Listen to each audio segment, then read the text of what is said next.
ദോ ഇതാണ് ആ പള്ളി.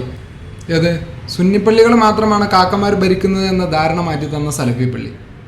വാലഞ്ചേരി അങ്ങാടിയിൽ നിന്ന് കുറച്ച് മേലോട്ട് പോയിട്ടാണ് സംഭവം. ഞാനും അമ്മാവൻ്റെ മകനും കൂടി യാദൃശികമായി ഒരു ജമാഅത്തിന് കയറിയതായിരുന്നു. പള്ളിയിൽ ഒരു സഫിനുള്ള ആൾ തികഞ്ഞിട്ടില്ല. ഇക്കാമത്ത് കൊടുത്തപ്പോൾ ഇമാമിൻ്റെ തൊട്ട് ബാക്കിലായി 10 വയസ്സ് തോന്നിക്കുന്ന ഒരു പയ്യൻ നിൽപ്പുണ്ട്. മുജാഹിദ് മൗലവിമാർക്ക് പ്രത്യേകിച്ച് വേഷവിധാനമൊന്നും ഇല്ലാത്തതുകൊണ്ട് ഉസ്താദാണോ കാക്കയാണോ എന്നൊന്നും വ്യക്തമല്ല. ഭാഷാശുദ്ധി കൊണ്ടും സ്വഭാവം കൊണ്ടും തന്തവൈബ് തന്നെയാണ്. രണ്ടായാലും ആ ചെക്കനോട് പറഞ്ഞ് ബാക്കിലേക്ക് നിൽക്കടാന്ന് വളരെ ഉച്ചത്തിൽ. ഞങ്ങൾ അത്ഭുതപ്പെട്ടു പോയി. കുട്ടികൾക്ക് നിൽക്കാനുള്ള സ്ഥലമല്ല ഒന്നാം സഫ്, ബാക്കിലേക്ക് നിൽക്കുമെന്ന് പറഞ്ഞ് ഷൗട്ട് ചെയ്തിട്ട് അവനെ ബാക്ക് നിർത്തി. ആ സഫിൽ സ്ഥലം ഇല്ലെങ്കിൽ ഓക്കെ. അവൻ ഞങ്ങൾ കയറി ചെല്ലുമ്പോഴേ അവിടെ ഉണ്ട്. ഇക്കാമത്ത് വിളിക്കാൻ പള്ളിയിൽ കാത്തിരുന്ന അവൻ എന്തുകൊണ്ടും ഒന്നാം സഫിന് അർഹനാണ്. ഇനി അവൻ ഒന്നാം സഫ് ഫുള്ളായിട്ടും തള്ളി കയറി വന്നതാണെങ്കിൽ പോലും അവനെ പരിഗണിക്കേണ്ടതുണ്ട്.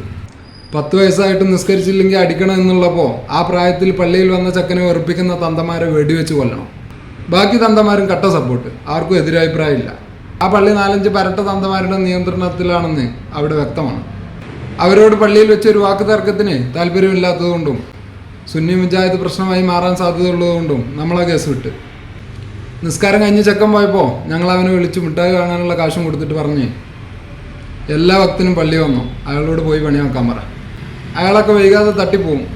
നിങ്ങളൊക്കെയാണ് ഈ പള്ളി ഏറ്റെടുത്ത് നടത്തേണ്ടതെന്നൊക്കെ പറഞ്ഞ് ചെക്കനെ ഒന്ന് പ്രോത്സാഹിപ്പിച്ച് വിട്ട്. മുജാഹിദായിട്ട് എന്താ കാര്യം? ആദ്യം മനുഷ്യനാണോ, എന്നിട്ട് വേണം മുസ്ലിം ആവാൻ. ഇനി ഏതെങ്കിലും തരത്തിൽ അവനെ ബാക്കിൽ നിർത്തണമെങ്കിൽ തന്നെ അവനോട് ഉപയോഗിക്കേണ്ട ഭാഷ അതല്ല, അവൻ്റെ മേൽ ചെലുത്തേണ്ട ശബ്ദം അതല്ല. അതൊരു ഉള്ളേരിയയിലുള്ള പള്ളിയാണ്. ഞങ്ങൾ 2 ആളുകൾ അവിടെ പുതിയതാണ്. ഞങ്ങൾക്ക് മുമ്പിൽ പള്ളിയിൽ പാലിക്കേണ്ട മര്യാദയുണ്ട്. ഒരു മനുഷ്യന് വേണ്ട യാതൊരു യോഗ്യതയും ഇല്ലാത്ത വൃത്തികെട്ട തന്തമാർ. ഇത് മുജാഹിദ് പെട്ട ഏത് വിഭാഗത്തിൻ്റെ പള്ളിയാണെങ്കിലും പറയാനുള്ളത് മുജാഹിദ് നേതാക്കന്മാരോടാണ്.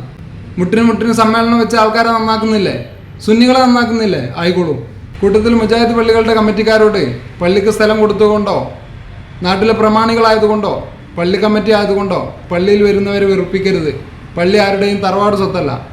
തന്തവൈബ് കാണിക്കേണ്ടത് പള്ളിക്കുള്ളിലല്ല എന്നൊന്ന് പറഞ്ഞു കൊടുക്കണം.